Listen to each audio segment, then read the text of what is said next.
ही गोष्ट खरी आहे की 1 महिना झाला, 100 दिवस झाले, 6 महिने झाले, हे सरकारचे वाढदिवस मोठ्या धूमधडाक्यात आतापर्यंत साजरे केले गेले. आता मला असं वाटतं विरोधी पक्षनेते पदाचे दिवस हे धूमधडाक्यात साजरे केले जातात. अच्छा, असं दिसतंय एकूण. पण हे जे काही 6 महिने गेले, हे 6 महिने विविध आव्हानं घेऊन आले होते आणि आव्हानं अजूनही संपलेली नाहीयेत. राजकीय आव्हान ठीक आहे, ते तर मी तुम्हाला सांगितलं, जोपर्यंत जनतेचं बळ माझ्यासोबत आहे, जनतेचा आशीर्वाद माझ्यासोबत आहे, तोपर्यंत मी ह्या आव्हानाची पर्वा करत नाही. पण सुरुवातीच्या काळामध्ये जसं हे संकट, ज्याचं कोणी अजूनही त्याचा आकार उकार किंवा नेमकेपण काही ओळखू शकलेलं नाही, असंही संकट आलं. एक गोष्ट लक्षात घ्या, आपत्ती ही काही नवीन नाहीये. आपत्त्या ह्या येत असतात, पण त्या आपत्त्या किंवा आपत्ती कशी असते, एक भीषण पूर येतो, भीषण भूकंप होतो, फार भयानक असते ती परिस्थिती. त्याच्यामध्ये एक सुनामी येते, एका क्षणात होत्याचं नव्हतं करून जातं. कदाचित असंही होतं की काही संकट, जसं हे कोरोनाचं संकट आहे, हे जर आपण खबरदारी घेतलं नाही तर झपाट्याने लोक आजारी पडतात आणि मृत्युमुखी पडतात.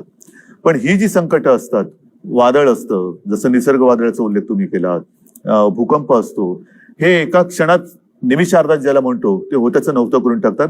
आणि त्याच्यानंतर आपल्याला फार जिकरीने जी लोक त्याच्यामध्ये अडकली असतील त्यांना सोडवण्याचं काम करावं लागतं, त्यांचं पुनर्वसनाचं काम करावं लागतं. परंतु त्यावेळेला कसं असतं की एकदा ते होऊन गेल्यानंतर आपण तिकडे आपल्याला कळते की कुठे कुठे काय काय बिघडलेलं आहे किंवा काय. जसं आता निसर्ग चक्रीवादळ, सुदैवाने त्याच्यामध्ये आपल्याला सुरुवातीपासून जरा काळजी घेतली म्हणून प्राणहानी ही कमीत कमी आपण ठेवू शकलो.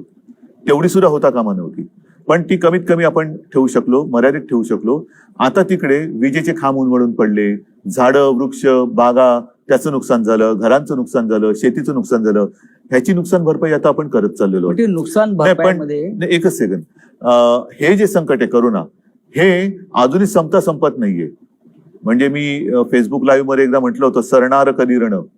हे रण कधी सरणार हेच कळत नाही अजूनही. रण मानताय, रणच आहे, रणकंदन आहे मोठं जागतिक. जसं मी मागेच म्हटलं होतं की वर्ल्ड वॉर आहे, तिसरं वॉर अगेन्स्ट व्हायरस. हे 2 महायुद्ध झाली, हे फार भयानक आहे, ज्यांनी हे खरं विश्वयुद्ध आहे, कारण त्यांनी पूर्ण जग व्यापून टाकलेलं आहे. आज सुद्धा अनेक देशांमध्ये ज्यांनी लॉकडाऊन उठवला घाई गर्दीने किंवा सगळं काही संपलं असं समजून लॉकडाऊन उठवला, ते परत लॉकडाऊन करतात. काही ठिकाणी तर त्यांनी ऑस्ट्रेलियामध्ये वगैरे तुम्ही ऐकलं की एका विभागामध्ये त्यांनी सैन्याला पाचारण केलं. महाराष्ट्रामध्ये अशी वेळ आली होती का की तुम्हाला वाटलं की सैन्याला पाचारण करावं? महाराष्ट्रात सैन्य बोलवण्याची कधीच वेळ आलेली नव्हती. मध्ये ज्या काही बातम्या आल्या होत्या त्यावेळेला मी असं म्हटलं होतं, जी आपण मुंबईमध्ये फील्ड हॉस्पिटल्स केलेत, फील्ड हॉस्पिटल. कारण संकट म्हणजे ही साथ म्हटल्यानंतर साथ असते, एका झपाट्यामध्ये ती किती जणांना कवेत घेईल हे आपण सांगू शकत नाही. त्यावेळेला तुम्ही बघाल मुंबईमध्ये बेड्सची कमतरता होती, अँब्युलन्सेस नव्हत्या, औषधोपचार नव्हते, व्हेंटिलेटर्स, ऑक्सिजन जे कॉन्सन्ट्रेटर म्हणतो ते, ह्या सगळ्याची कमी का होती? कारण आपल्याकडे जी काही आतापर्यंतची हॉस्पिटल्स आहेत तेवढीच हॉस्पिटल्स होती. आणि हे जेव्हा माझ्या लक्षात आलं, किंबहुना ज्या वेळेला मला विधानसभेचं कामकाज चालू होतं तेव्हा अधिवेशन, तेव्हा पहिल्यांदा आपल्याकडे मार्चमध्ये महाराष्ट्रात पहिले रुग्ण सापडले. ती तीव्रता हळूहळू वाढत आपल्याला अधिवेशन सुद्धा 1 आठवडा कमी करावं लागलं. आणि तेव्हा जेव्हा पहिल्यांदा ब्रीफिंग झालं की ही अशी अशी परिस्थिती आहे, तेव्हाच मी सांगितलं होतं की आपल्याला युद्ध पातळीवरती फील्ड हॉस्पिटल्स उभी करावी लागतील. आणि त्यावेळेला जर गरज लागली तर मिलिटरीच्या तंत्रज्ञानाचा उपयोग करून घ्या. कसे ते पटकन तिकडे करतात. एक गोष्ट आणखीन तुम्हाला सांगतो की याही बाबतीत आपल्याला लष्कराची मदत लागली नाही. आपण इथल्या इथे, मला त्या गोष्टीचा एक अभिमान आहे की आपल्या ही प्रशासनाची टीम ही, त्यांना जे आपण काही सांगू ते तत्परतेने काम करतायत. आणि म्हणूनच चीननी 15 दिवसात इन्फेक्शन हॉस्पिटल उभं केलं, आपणही 15 ते 20 दिवसात हे हॉस्पिटल उभं केलं आणि आणखीन या सुविधा वाढवतोय. या काळामध्ये आपण मगाशी प्रशासनाचा उल्लेख केला, ते उत्तम काम करत आहे. या काळामध्ये 6 महिन्यामध्ये आपण मंत्रालयामध्ये कमीत कमी केला असा आपल्यावरती सतत आरोप होतोय. ठीक आहे ना, मंत्रालय आता बंद आहे, मंत्रालयामध्ये कमीत कमी जाणं. एकूणच मी आता त्या विषयावरती बोलतो की आता तंत्रज्ञान एवढं प्रगत झालेलं आहे, त्या तंत्रज्ञानाचा जर का तुम्ही उपयोग करू शकणार नसाल तर तुमच्यासारखे दुर्भागी तुम्हीच. आता तंत्रज्ञानाचा माध्यमातून, जसं आता आपली मुलाखत संपल्यानंतर मी अगदी घरी जाऊनच, मुद्दामून सांगतो, घरी जाऊन माझ्या मुंबईतल्या महापालिका जे काही आपले आयुक्त आहेत, नुसते महापालिका एकटे नाही, सह आयुक्त, उपआयुक्त ह्यांची मी एक बैठक घेणार आहे. हे रोजचं चाललंय. काल तर मी मराठवाड्यातल्या सर्व आमदारांची एक विदर्भाच्या काल माझ्या शिवसेनेच्या जिल्हा प्रमुखांची एक बैठक झाली, व्हिडिओ कॉन्फरन्स. परवा तिन्ही पक्षाच्या विदर्भाच्या आमदारांची एक व्हिडिओ कॉन्फरन्स झाली. म्हणजे मी घरात बसून सगळीकडे जाऊ शकतोय, एका वेळेला मी पूर्ण राज्य कव्हर करतोय आणि निर्णय घेतोय. करोनाशी लढण्यासाठी सरकारने योजना तर भरपूर केल्या. एक गोष्ट आणखी लक्षात घ्या, फिरणं आवश्यक आहे, मी नाही म्हणत नाहीये, पण जेव्हा तुम्ही फिरता तेव्हा एकाच ठिकाणी जाता. हो, पण ज्या वेळेला तुम्ही व्हिडिओ कॉन्फरन्सचा उपयोग करता तेव्हा तुम्ही सर्व ठिकाणी जाता. प्रवासाचा वेळ वाचतो. त्यानंतर यंत्रणा जी, मग आता मी म्हणतो विमानाने कशाला जाता, बैलगाडीतून का नाही जात? बैलगाडीतून जा, पायी चालत जा. तंत्रज्ञानाचा उपयोग जर करणार नसाल तर मग त्या तंत्रज्ञानाचा शोध लावता. या तंत्रज्ञानामध्ये तुम्ही अधिकाऱ्यांशी संवाद साधू शकता, पण जनतेशी संवाद कमी होतो असा साधारण एक आक्षेप आहे. आता सध्या तर आपली परिस्थिती लॉकडाऊनचीच आहे. होय, सभा समारंभाने तर बंदीच आहे. हो, जनतेला त्याच्यासाठी बोलवणं म्हणजे आपला नियम आपणच तोडणं. बरोबर आहे आपला नियम. आणि परत आपण आता जसं आपण सुरक्षित अंतरावरती बसलेलो आहे, मी मुख्यमंत्री आहे, माझ्या आजूबाजूला कोणी येणार नाही, पण माझ्या समोर माझी जनता बसली, तिचं काय? ती जर का दाटीवाटीने बसली तर मी संवाद साधला, पण त्याच्यानंतर माझे जनता जे आहेत ते आजारी पडले तर त्या संवादाचा उपयोग काय? तुम्ही नियमाचं पालन करताय. नियमाचं पालन जर मी नाही केलं तर जनता का करेल?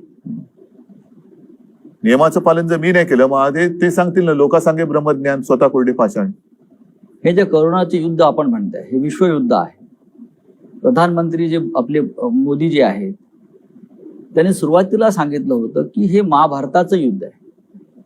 महाभारताचं युद्ध हे 14 दिवस चाललं आणि करोनाचं युद्ध आपण 21 दिवसात संपवू. पण हे युद्ध 21 दिवसात संपलं नाही, किंबहुना ते वाढत चालले. जोपर्यंत आपण करोनासोबत नीट जगणं स्वीकारत नाही, आता स्वीकारतात लोक.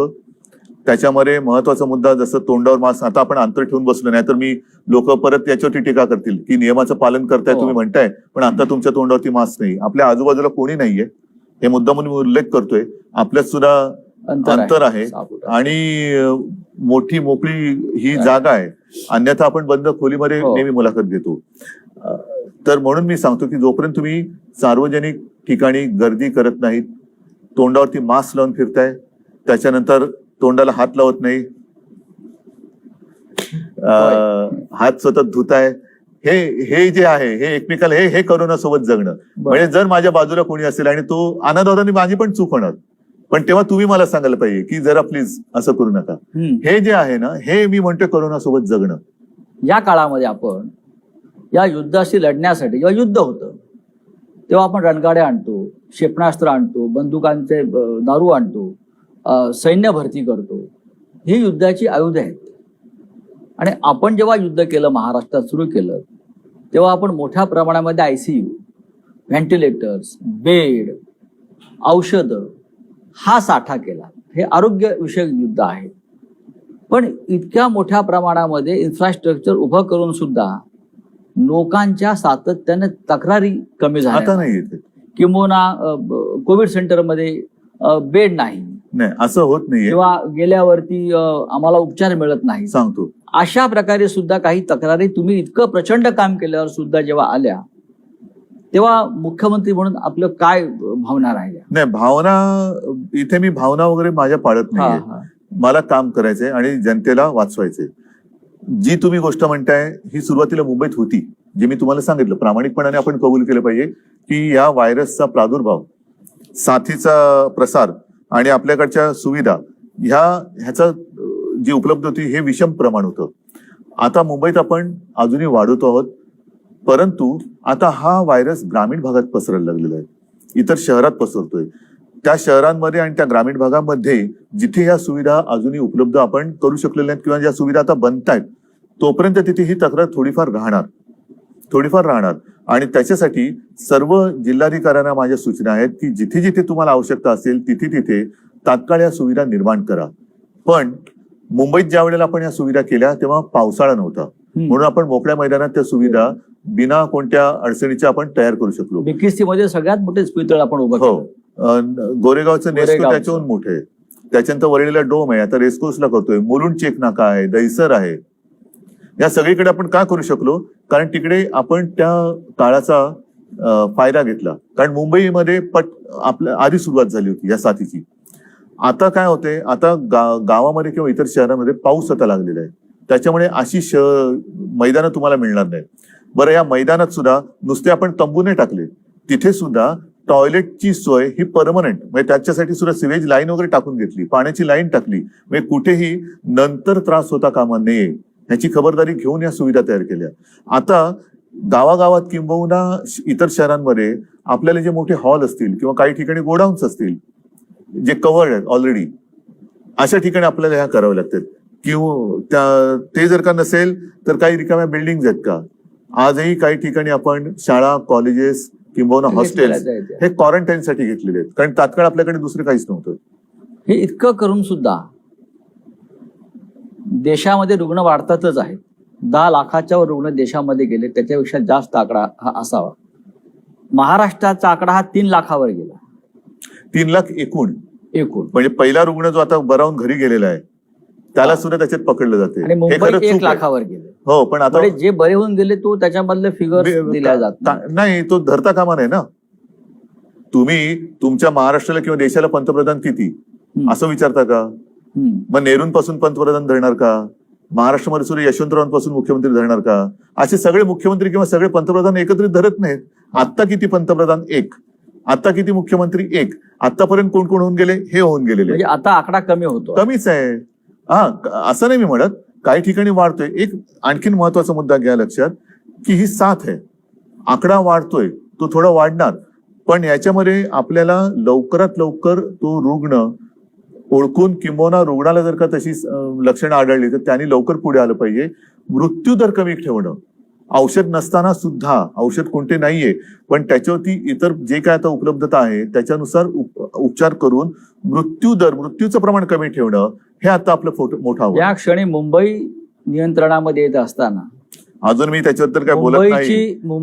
एक मिनिट, असं अजिबात मी बोलणार नाही, कारण असं जर का आपण समज करून घेतलं तर आपण गाफील राहू.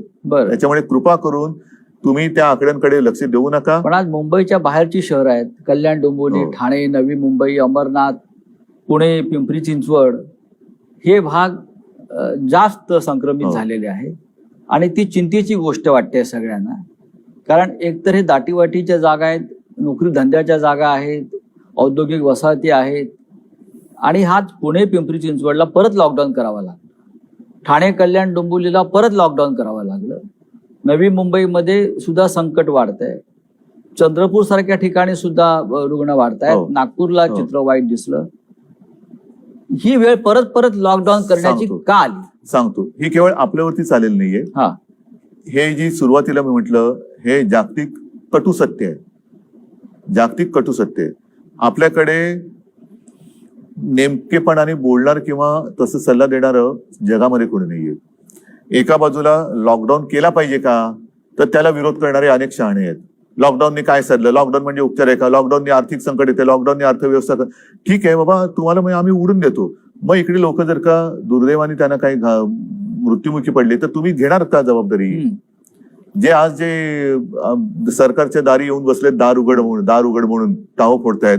दारं उघडायला हरकत नाहीयेत, पण दारं उघडल्यानंतर तुम्ही जबाबदारी घेणार आहात का? अर्थव्यवस्था ही, म्हणून आपण काय करतोय, माझं मत असं आहे की आता लॉकडाऊन शब्द न वापरता, मी असं कधीच म्हणणार नाही की लॉकडाऊन मी उठवतोय, नाही, अजिबात नाही. पण मी हळूहळू एक एक गोष्टी उघड करत चाललोय, आणि प्रयत्न माझा असा आहे की एकदा उघडलेली गोष्ट परत बंद होता कामा नये. त्याच्यामुळे नुसता आरोग्याचा विचार करूनही चालणार नाही, नुसता अर्थव्यवस्थेचं पण चालणार नाहीये. जे केवळ आणि केवळ अर्थव्यवस्थेची चिंता करतायत त्यांनी आरोग्याची चिंता थोडीफार तरी केली पाहिजे. आणि जे केवळ आणि केवळ आरोग्याची चिंता करतात ते आजच्या घडीला ते सत्य असलं तरी थोडीफार आर्थिक चिंता पण केली पाहिजे. आणि ह्याचं तारतम्य ठेवून, ही तारेवरची कसरत आहे. करोना बरोबर जगायला शिकायचं म्हणजे तारेवरची कसरत करायला शिकलं पाहिजे. आणि दुसरा महत्वाचा मुद्दा, मुंबईच्या आसपासच्या परिसरात जो काही थोडा प्रादुर्भाव वाढतोय, या व्हायरसचा एक वागणुकीचा तुम्ही जर का हे बघितला आलेख, तर हा व्हायरस गुणाकार करत जातो. आणि जिथे पहिली सुरुवात होते तिथे सुरुवातीला तो पीकवरती जातो, शिखरवर जातो आणि मग तो फ्लॅट होऊन मग कमी येतो. जिथे उशिरा होतं तिकडे तो उशिरावर पीकवर जातो. ह्या परिसरामध्ये जिथे उशिरा सुरू झालेला आहे तिथे तो पीकवरती उशिरा चाललेला आहे. त्याच्यामुळे हा परिसर आणि ही शहरं ही कालांतराने बाहेर पडतील. तुम्हाला कोरोनावर डॉक्टरेट मिळाली पाहिजे, रिसर्च. तेवढा अभ्यास नाही केला तर मी मुख्यमंत्री म्हणून काय या राज्यात देशातल्या मुख्यमंत्र्यांमध्ये कोरोनावरती इतका खोलवर अभ्यास करणारा आपण एकमेव मला मुख्यमंत्री दिसतो. मी नुसता मी फिरत नाही, घरी बसतो म्हणून अभ्यास होतो. अभ्यास न करता फिरणं आणि न फिरता अभ्यास करणं, तुम्हाला काय पाहिजे तुम्ही ठरवा. विरोधी पक्षनेते फार फिरायला लागले. मी नाही बोलत काही. आणि आपले विरोधी पक्षनेते देवेंद्र फडणवीस हे काल दिल्लीत होते 2 दिवसापूर्वी. तिथली कोरोनाची परिस्थिती बघत होती आणि परिस्थिती. त्यांचं असं म्हणणं आहे पण दिल्लीत तिथल्या जाऊन. परिस्थितीबद्दल काय बोलले नाहीत ते. अच्छा, नाही म्हणजे मी काय तिथे जाऊन दिल्लीत जाऊन विरोधी पक्षनेते महाराष्ट्राच्या भयावह परिस्थितीविषयी बोललेले आहेत. याचं कारण का की त्यांनी त्यांचा जो फंड आहे तो महाराष्ट्राचा फंड दिल्लीत दिल्या म्हणून सगळ्या गोष्टी ती दिल्लीत जाऊन करतात. हे तुमचं म्हणणं जरी मी खरं मानलं किंवा राज्य खरं मानत असेल, त्याच्यावरती खूप टीका सुद्धा झाली, पण राज्यातल्या परिस्थितीची, भयावह परिस्थितीचे अपडेट्स त्यांनी प्रधानमंत्र्यांना भेटून देणं कितपत योग्य आहे? खरं म्हणजे ही चर्चा मुख्यमंत्र्यांनी करायला हवी. मी अशा कोण काय म्हणते याच्याकडे लक्ष देत नाही. मी पुन्हा पुन्हा सांगतोय, मी माझ्या कामाशी प्रामाणिक आहे. माझ्यावरती माझ्या जनतेचा विश्वास आहे. तोपर्यंत हे तर ठीक आहे, हे बोलतील. आणि कदाचित त्यांची पोटदुखी अशी असेल की कुठेही न जाता, कुठेही न फिरता, ज्या एका संस्थेने, ती संस्था कोणती मी अजून बघितलेली नाहीये, देशातल्या सर्वोत्तम मुख्यमंत्र्यांमध्ये महाराष्ट्राच्या मुख्यमंत्र्यांची निवड केली, ही सुद्धा पोटदुखी असू शकेल. कारण कोरोनाची लक्षणे वेगवेगळी आहेत. अच्छा, पोटदुखी एक लक्षण आहे? नाही, वेगवेगळी आहेत. आता तर म्हणतात सर्दी, खोकला, ताप हे आहे. सर्दी, खोकला, ताप, चव जाणे, चव वास गेलेली आहे. जाणे, अंगावरती रॅश येणे, काही जणांची बोटं काळी निळी पडतात. त्याच्यामध्ये आता नवीन लक्षण ही पोटदुखी आहे. पोटदुखी तर असूच शकते. अच्छा, मग हे पोटदुखीतून आले म्हणजे नाही, आता थोडस मी गांभीर्याने सांगतोय बरं की म्हणजे खरंच सांगतोय, ही मस्करी नाहीये. आपल्यामध्ये एखादा अनपेक्षित काहीतरी बदल झालाय किंवा अनपेक्षित आपल्याला आपल्याबद्दल काही लक्षात आले तर तेही कोरोनाचं लक्षण असू शकतं, असा एक अभ्यास आहे. अरे वा. त्याच्यामुळे असं जर का कोणाला काही लक्षण विचित्र, कारण नाक वास जाणं, चव जाणं, आपण सगळीकडे होर्डिंग्स लावलेत की शिंकताना, खोकताना तोंडावरती रुमाल ठेवा, इकडे इकडे थुंकू नका. प्रत्यक्षात सर्दी खोकल्याची साथ तशी मोठ्या प्रमाणात नाही आली. ताप येणं आहे, काही जणांची चव जाते, वास जातो, किंबहुना बोटं हिरवी निळी किंवा काळी निळी पडतात. तर असं वेगळं काहीतरी म्हणजे सरकार, राज्यामध्ये सत्ता परिवर्तन झाल्यापासून अनेकांचं आयुष्य बेचव झालेलं आहे. असू शकतं, त्याचा परिणाम असेल असं आपल्याला असू शकेल, मानलं पाहिजे. पण विरोधी पक्षाच्या नेत्यांनी, विरोधी पक्ष ही संसदीय लोकशाहीतली एक महत्वाची संस्था आहे, फार जबाबदार संस्था आहे. आणि या महाराष्ट्रामध्ये मी असं म्हणेन की लोकशाहीच्या सुदैवानं विरोधी पक्ष फार मजबूत स्थितीमध्ये असताना त्या विरोधी पक्ष नेत्याने राज्याच्या प्रश्नावर मुख्यमंत्र्यांशी चर्चा केली पाहिजे असे संकेत आहेत. ते संकेत पाळले जात नाहीत असं आपल्याला वाटत नाही का? मी 1-1.5 महिन्यापूर्वी साधारणतः सर्व पक्षांच्या नेत्यांची एक बैठक घेतली होती. बरं. येत्या काही दिवसात ती मी परत घेणार आहे. परंतु त्यावेळेला मी त्यांना मोकळेपणाने सांगितलं होतं की आपणही मोकळेपणाने आपली जी काही निरीक्षणं असतील, काही सुधारणा असेल, राजकारण तर ते आपल्या पाचवीलाच पुजलेले आहे. सर्वदा राजकारण एके राजकारण, पण हा जनतेच्या जीवाशी खेळ होतोय. जर एखादी गोष्ट आपण म्हणता, मी मान्य करेन की कुठेही अजूनही कोविड सेंटरमध्ये थोडीशी दुरावस्था असेल, असू शकेल.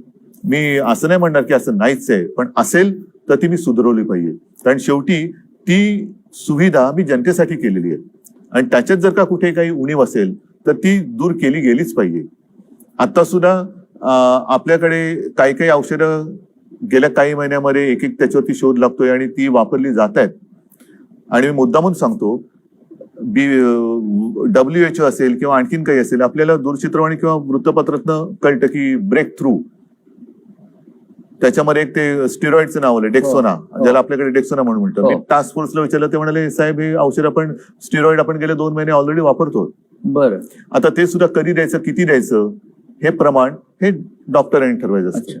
आणि म्हणून प्रत्येक रुग्णाला हे औषध मिळालंच पाहिजे हा आग्रह आपण नाही धरता कामा, ते डॉक्टरवरती सोपवलं पाहिजे.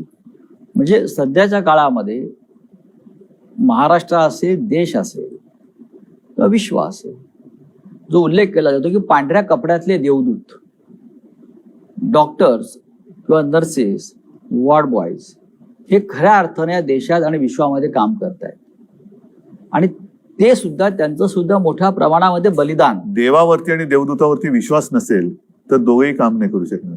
होय. कर्नाटकचं जे बाजूला राज्य आहे तिकडल्या मंत्र्यांनी सांगितलंय, तिकडे जी काय परिस्थिती गंभीर झालेली आहे करोनाची, की आता आम्ही सगळं देवावर सोडून मोकळं होतोय.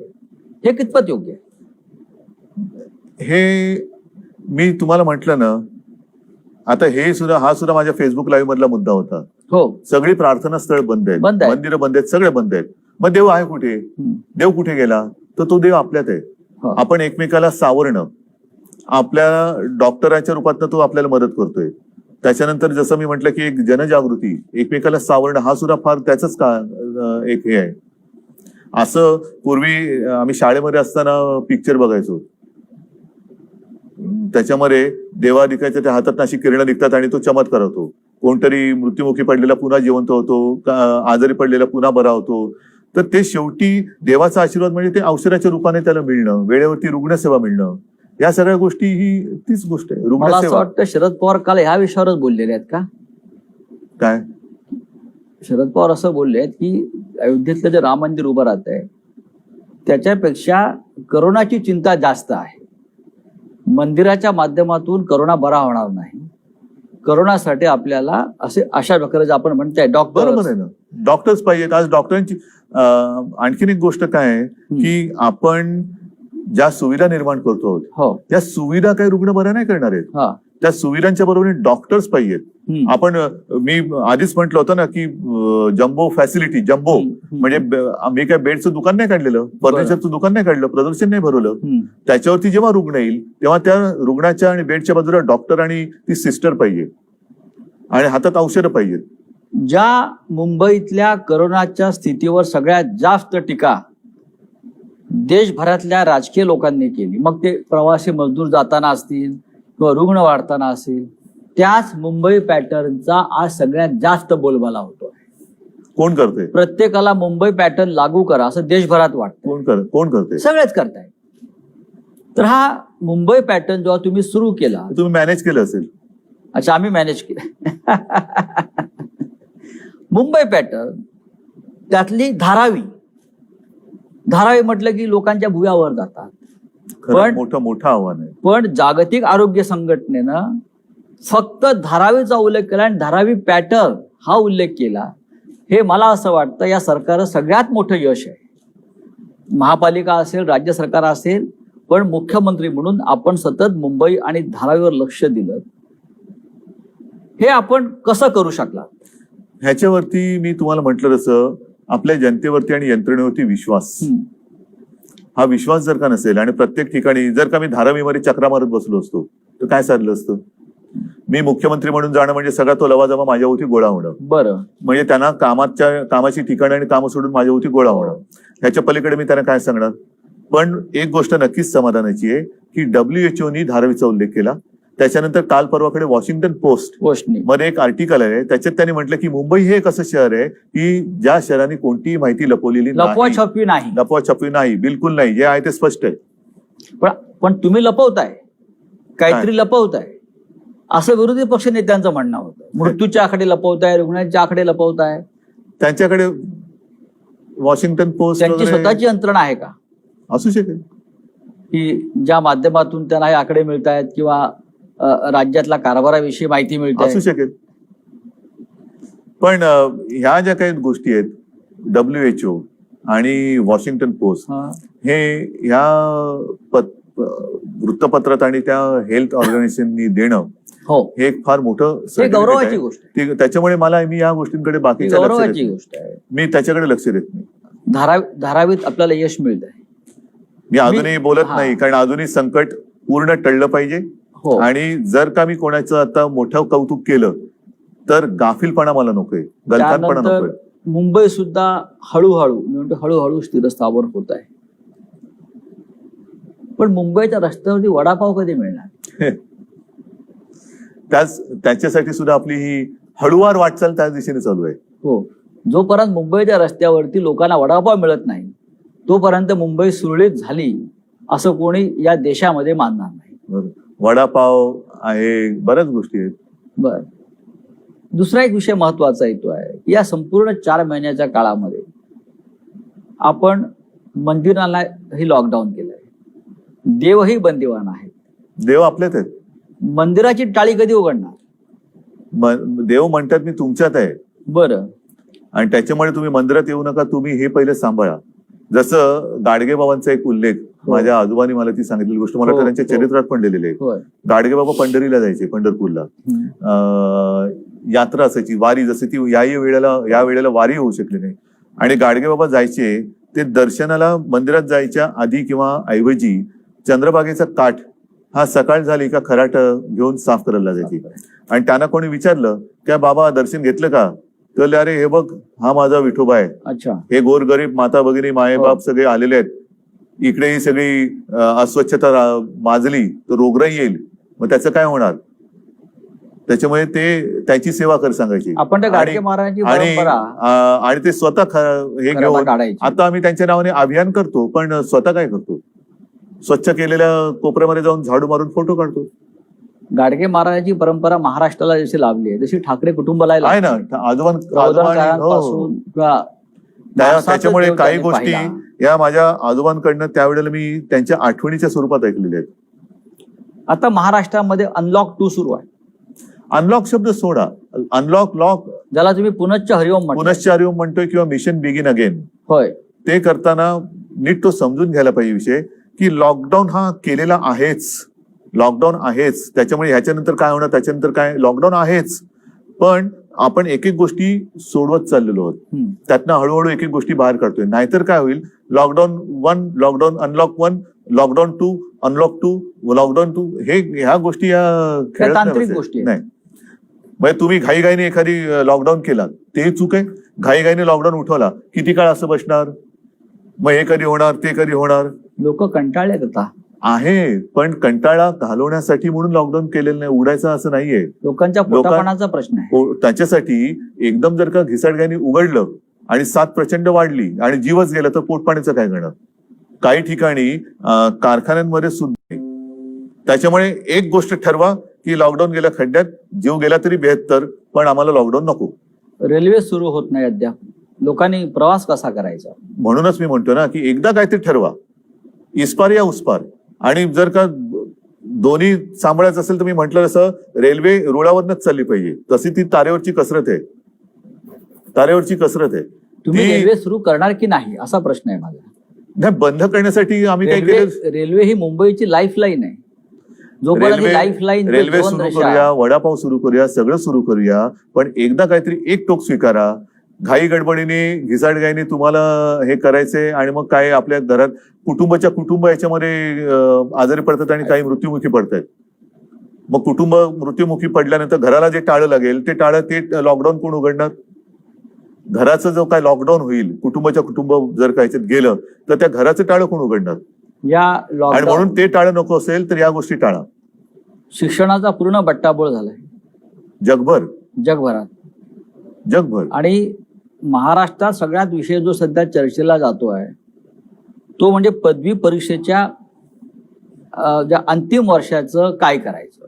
तो निर्णय घेतलाय, कारण याच्यामध्ये राज्यपालांचं एक मत आहे. नाही, पण आता राज्यपालांसुद्धा मला सरकारचं एक मत आहे.